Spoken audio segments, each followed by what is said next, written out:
નમસ્તે મિત્રો, આજે આપણે આવી ગયા છીએ જોધપર અને ભડિયાદને જોડતા બેઠા પુલ પાસે। તો આપણે અહીંયા જોઈ શકો કે પાણીનો ઘણો બધો પ્રવાહ જાય છે। તો ખાસ અહીંથી પસાર થતી વખતે ધ્યાન રાખવું। જે 3 દિવસ પહેલાં અહીંથી એક કાર તણાણી હતી અને તેને ક્રેનની મદદથી બહાર કાઢવામાં આવી હતી। અને આપણે અહીંયા જોઈએ ખાસ શું છે એ। જો અહીંયા આપણે એક સ્તંભમાં અંક પણ લખેલા દેખાય છે, જે ફૂટમાં માપ બતાવે છે। પાણીનો પ્રવાહ 1 ફૂટથી વધારે હોય તો ક્યારેય વાહન પસાર કરવું નહીં, ખાસ આપણે ચેતવણી પણ આપેલી છે। ખાસ તમે પાણીનો પ્રવાહ પણ અહીંયા જોઈ શકો।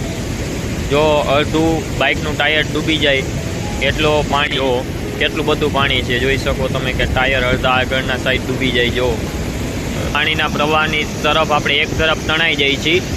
અહીંયા તમે જો અંદરની સાઈડ નળી પણ દેખાય છે, તમને એક પાઇપલાઇન છે દેખાય છે।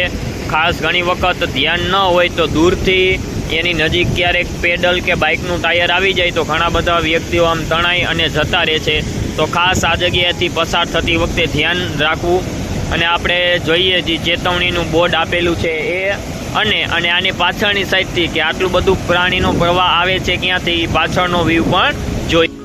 જો અહીંયા આપણે બોર્ડમાં સ્પષ્ટ સૂચના પણ આપી છે ચેતવણી કરીને કે આ કોઝવે ઉપર 1 ફૂટથી વધારે પાણી વહેતું હોય ત્યારે પસાર થવું નહીં। અને આ બોર્ડ તમે જો આટલું દૂર છે પાણીના પ્રવાહથી, જેથી તમે દૂરથી પણ વાંચી શકો।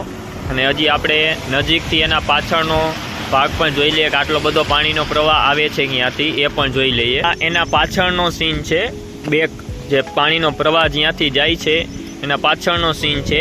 જો તમે આમ દૂર સુધી પાણીનો પ્રવાહ છેક જે નીચાણવાળા વિસ્તાર છે એ બધાનું પાણી અહીં આવે છે।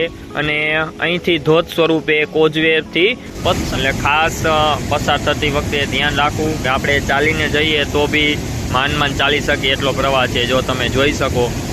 એટલા માટે ખાસ ધ્યાન રાખો। કંઈક નવા ટોપિક સાથે મળશું, ત્યાં સુધી આવજો મિત્રો।